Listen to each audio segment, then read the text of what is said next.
ben, une fois n'est pas coutume, on se retrouve dans les bois. Et cette fois-ci, j'avais envie de faire une vidéo sur un art de vivre, une philosophie que l'on appelle plus communément le bushcraft. On a besoin de faire un break, trouver un lieu pour se ressourcer et bien entendu retrouver son rythme propre. On se sert du milieu naturel, on l'utilise, mais avant tout on ne le transforme pas. Je vous invite à voir ces différentes activités, je les ai résumées dans cette vidéo. Donc on va aborder ça en 6 points. Le premier point est comment trouver un endroit, un spot, un lieu un peu isolé, en dehors de la ville, un peu plus sauvage, dans lequel on peut installer ce qui s'appelle un bivouac ou un campement.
Le deuxième point est un aspect plutôt récréatif. Quand on arrive, eh bien, on peut utiliser les ressources qui sont autour de nous pour pouvoir construire par exemple du mobilier.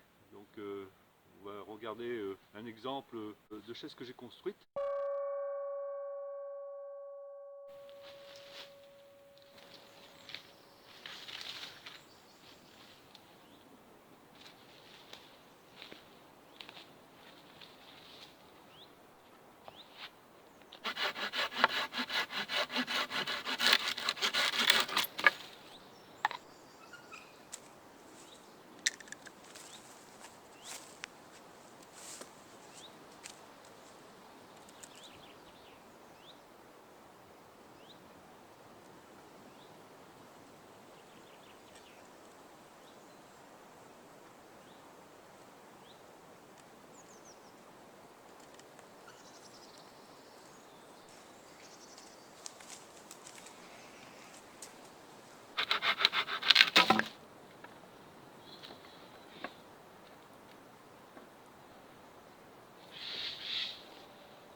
Le troisième plan s'adresse à des gourmands, des gourmets même, hein.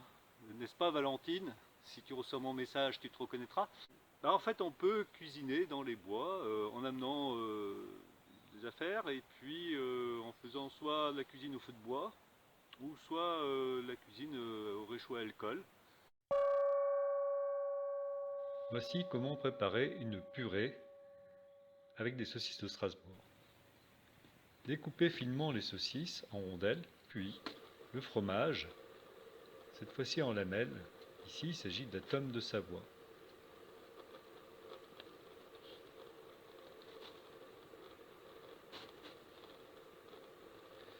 Une fois l'ensemble prêt, versez dans une gamelle et rajoutez la purée.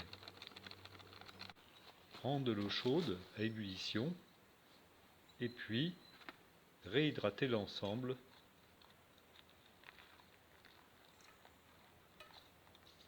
et brasser jusqu'à homogénéité. Ensuite, rajoutez le fromage. Celui-ci va fondre, il va donner une texture au plat. Un peu d'huile d'olive. Et bon appétit à tous!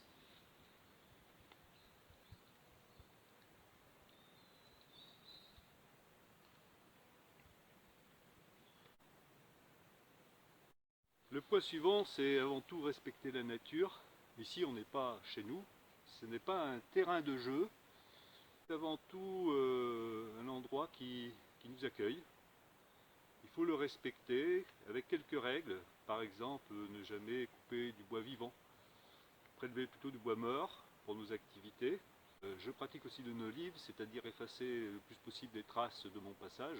Et observer aussi la forêt, prendre un temps d'observation, aussi d'écoute, tout ça pour mieux connaître mon milieu naturel.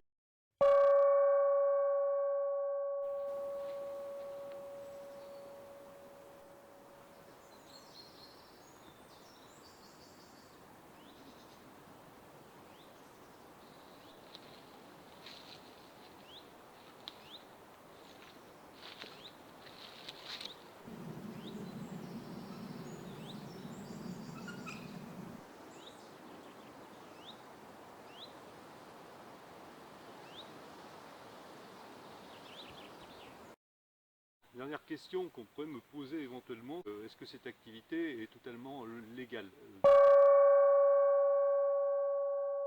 Non, elle ne l'est pas vraiment, parce que soit on est dans une forêt domaniale, soit on est dans une forêt privée, ou un bois privé, et on ne connaît pas toujours le propriétaire. D'où l'intérêt de ne pas laisser de traces et d'être très très discret. On a aussi des choses comme ça. Pour le travail du bois, ça peut être du couteau, hache, et effectivement le port du couteau, le port d'outils de ce type-là, qui s'apparentent à des armes, ne sont pas tout à fait légales. Quant au feu, il faut savoir qu'il y a une réglementation qui est très complexe. Pour résumer, si c'est une activité individuelle, individualiste, qui parfois se partage à 2 ou 3 d'une manière confidentielle, ces bois, c'est comme les bois à champignons, on ne le dit pas à tout le monde. Néanmoins, ce que j'aime bien, c'est partager mon expérience avec vous, mes amis, et tous ceux que j'aime bien, par le biais de vidéos. J'espère que cette petite capsule, comme disent les Canadiens, vous donnera envie peut-être de vous avancer un peu plus dans les bois, de, comme je dis, entrer dehors, et puis effectivement se réensauvager. Sur ce, je vous dis bonne journée et à très bientôt. Ciao!